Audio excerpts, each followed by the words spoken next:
Good afternoon, Packers fans. Aaron Negler here with your Packers Daily Chat, coming to you live on the Cheesehead TV social channels. It is Friday, and it's heading into a 3-day holiday weekend. I hope you guys have some great things planned for your holiday. Hope you get away. Hope you're having a good time. We are heading into a 3-day weekend. It is the end of the work week, so I'm going to keep this one short. I'm probably not going to be the full 20 minutes this afternoon, but you guys feel me. I know you do. Hope you're doing well. I'm excited for the Love Connection, people.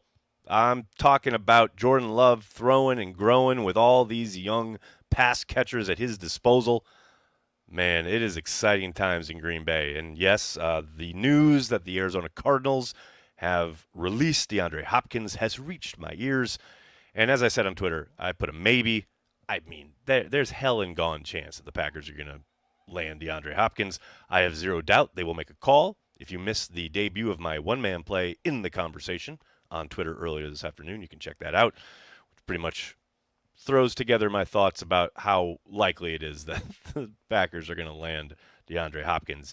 I think they'll make a call. As Brian said, they're going to be in every conversation, but there's no realistic opportunity and or expectation here. The Packers want Jordan Love and company to grow together, a young nucleus that can take the league by storm over the next 4 or 5 years.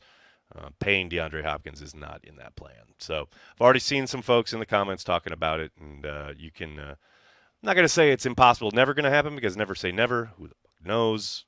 But I think the chances are minimal. Let's put it that way. Very, very minimal. Hello to everybody in the comment section. So good to see everybody. Before I get going, let me give a shout out to our good friends over at Ticket King. If you need Green Bay Packers tickets for any of their games, either preseason, regular season, home, or away, make sure you check out Ticket King. There's a link to the tickets in the description of this video, or just go to cheeseheadtv.com. Either the schedule on the website or the app has individual links to each and every game. You can buy your tickets there. Don't use Ticketmaster. Don't use StubHub. Don't use SeatGeek. None of that. None of that. Use Ticket King, a Wisconsin-based company. Support your local peeps. You want to do it. You got to do it. That's the way you got to roll. Ticket King, folks. Seek them out. Get your Packers tickets. Tailgate. Drink. Watch the Packers win. Ball game. Got to love it. We got, folks. How we doing? We got Michael right up first with the Super Chat. What's up, man? Off topic. Well, it's always good to start off topic. But I really like the rotation of Brewers announcers. Euchre, BA, and Rock are awesome, but Levering and Rotino are also highly enjoyable. Well, I like when they give Levering all the, like, most of the, like, far-flung, like, West Coast away games, or, you know, things of that nature. I think Jeff does a phenomenal job. I've said it on Twitter. I wish they'd give him more opportunities. I know BA is an institution, and they're not gonna move off him anytime soon, for good reason. He's really good. I totally get it. But yeah, I think Jeff Levering is one of the most underrated play-by-play guys in the nation. He is so good. So yeah, very much agreed there, man. What else we got here, folks? We got Dale checking in from London. Good afternoon, soon to be good evening from New York, sir. I hope you're doing well. Mimsy, thanks for the super chat. Are you going to MetLife tonight for Anti-Hero 12? That's hilarious. No, I am not. I saw Taylor's last tour, mostly because my daughter dragged me along, and I really enjoyed it. The Reputation tour at MetLife, actually. But yeah, no tickets hovering just over $1,000 each for like nosebleeds. Not for this dude. Not for this intrepid blogger. Sorry about that to my girls, but yeah, there's no way I could pull that off. But I know my daughters are desperately seeking last-minute tickets, and have a plan tomorrow to head out to MetLife just to tailgate for the show and to listen from the parking lot. True story. And I will say, you know, I've got a platform here. I'm just going to say it. Taylor Swift had an opportunity to like really take a stand with all the Ticketmaster bullshit, and she didn't. Well, I'm not surprised, and don't think that this is just a targeting of Taylor Swift thing, because Depeche Mode did the exact same thing, has the exact same insane prices for their tickets, and both artists could have really used their platform to try to make a dent in this Ticketmaster Live Nation stranglehold, which is fucking ridiculous and has basically ruined the major concert industry. Shout out to The Cure. a band that actually is using their platform and trying to push back on things. But Taylor Swift and Depeche Mode really dropped the ball there. And that's all I have to say about that. Ben, thanks for the super chat. Got a bonus from work, and someone's gone straight into a Christian Watson jersey. Time to support new heroes. I love it, man. Hell yeah. Rock that thing with pride. We're going to be wearing that a lot this season, I would think, and I think he is going to repay you for your investment. Mario, thanks for the super chat. Excited for what Reed and Kraft can do. I mean, yeah, we're excited about all these young guys, right?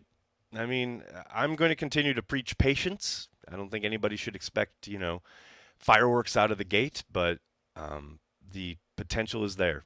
And there's zero doubt that, they're working their ass off right now. They're going to work through camp, and they're going to do everything in their power to hit the ground running week 1 in Chicago. But, it's hard not to get excited. It's hard not to get excited when you see just how talented these kids are. And they are. There's no doubt about that. Did anybody catch Mark Murphy's interview on Bill Michaels yesterday? Murphy admitted we haven't even seen LaFleur's actual offense yet. I don't know if that's an admittance. I mean, I think that's just common sense, right?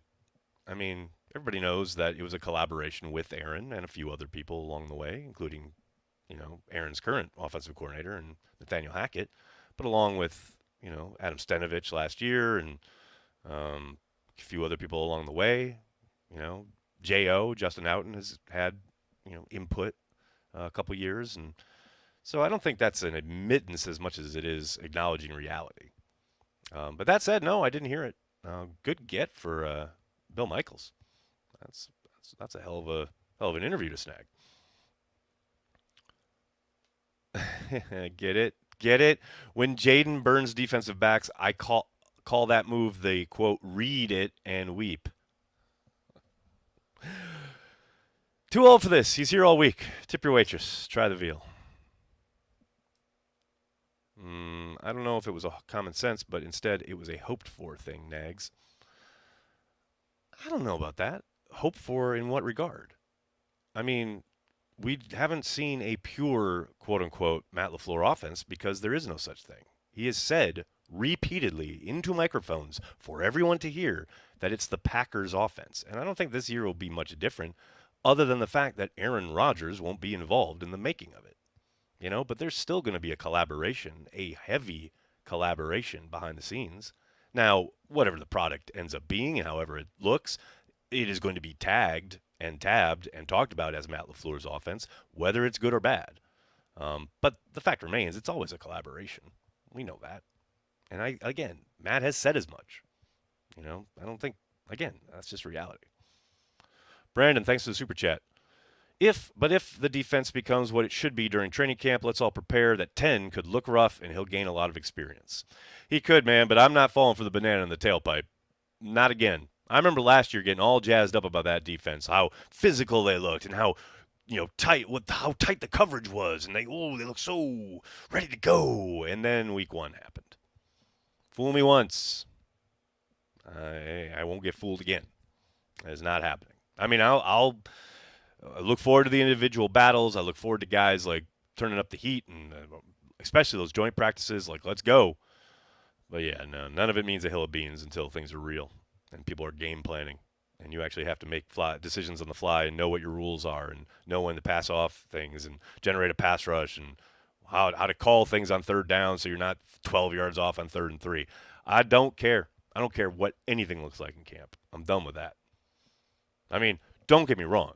I'm very excited for camp. Can't wait for it to get here. I'm going to have a ball. I love that time of year, and there's going to be tons of work to talk about, no question about it. But when it comes to trying to kind of look ahead and see what that work means for the future, forget it. I'm done. But to your point, to your overall point about Jordan Love, yeah, give him that work, 100%. I want them to make his life miserable. I want him to be under pressure and to have to make quick decisions and learn from mistakes. The more he gets that done in the summer, the better it's going to be when the snaps are real and the defense knows he doesn't have a red jersey on anymore. But yeah, again, I ain't falling for the banana in the tailpipe when it comes to how anything looks in camp. Mm. Woman on First Take actually said she was looking forward to LaFleur's offense today for what it's worth. Yeah, of course. That's my point. That's my whole point. That's what everyone's going to call it, no matter like if that's realistic or not.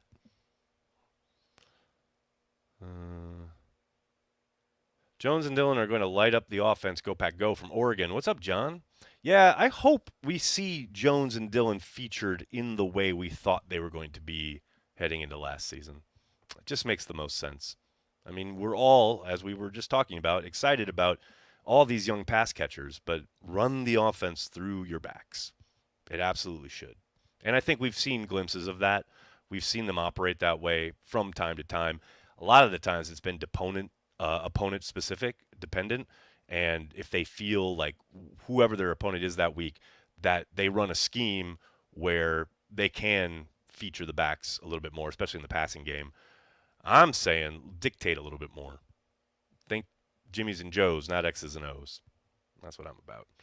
John, what's up, man? Thanks for the super chat. Indy 500 bound this weekend. Have a great weekend. Hey, have a great time, man. Say hi to Adam Driver for me.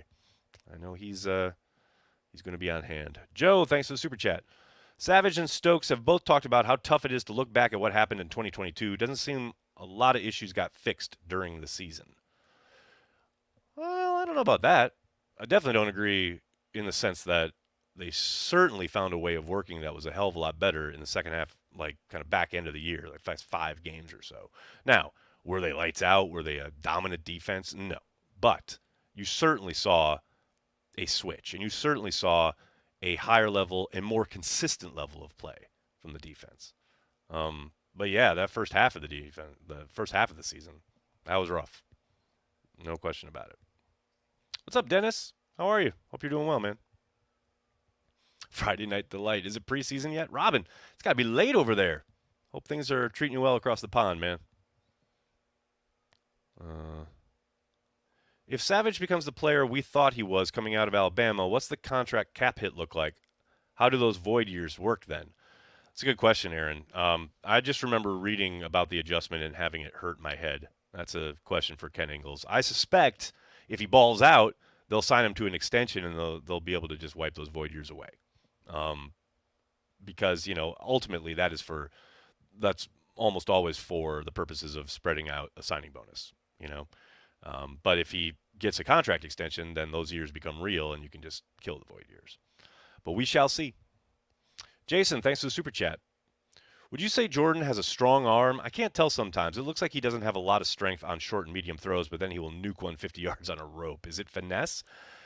That's a good question. He'll never have, I think, the one area where people kind of have gotten used to a certain type of quarterback play is we've been spoiled with Brett and Aaron back to back as far as their ability to slice the football on a frozen rope, 50 yards from the far hash.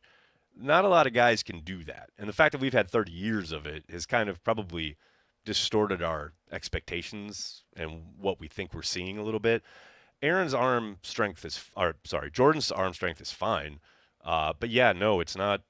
It's definitely not rocket ball like Aaron Rodgers could be at times, and Brett definitely was most of the time. But it's strong enough. He can make every throw. To your point, there's tons of tape of him in college and sometimes in the NFL where you'll see him make a really nice cross field far hash throw, and then other times, yeah, especially when he's on the move, he has, I'm not going to say bad habits, but he hasn't mastered that yet, and the ball flutters a little bit and things of that nature. But it's all about using the tools you have to the best of your ability and putting him in the best position possible. And I keep saying it. I'll probably say it all summer. He's got more than enough talent that you can win with. Is it going to be the same as Aaron? No. It's going to be different. But it's about developing what he has. Tell me what a guy can do, not what he can't do. Brandon, thanks for the super chat. Agree, it wasn't about the D, more so that the fan base may go into a frenzy if all the stories are about Love struggling. Yeah, I mean, that's going to be the story regardless. Even when when Jordan has bad games and people are like going to pile on, right? It's wise to look at it in full context. And as Matt has said and Aaron has echoed in the past, the quarterback gets way more blame than he should, gets way more praise than he should. This year, Jordan's going to learn that life. And there are going to be plenty of times, I am sure, throughout the season where he plays fine, right, or plays well, and they lose because the defense couldn't get a stop.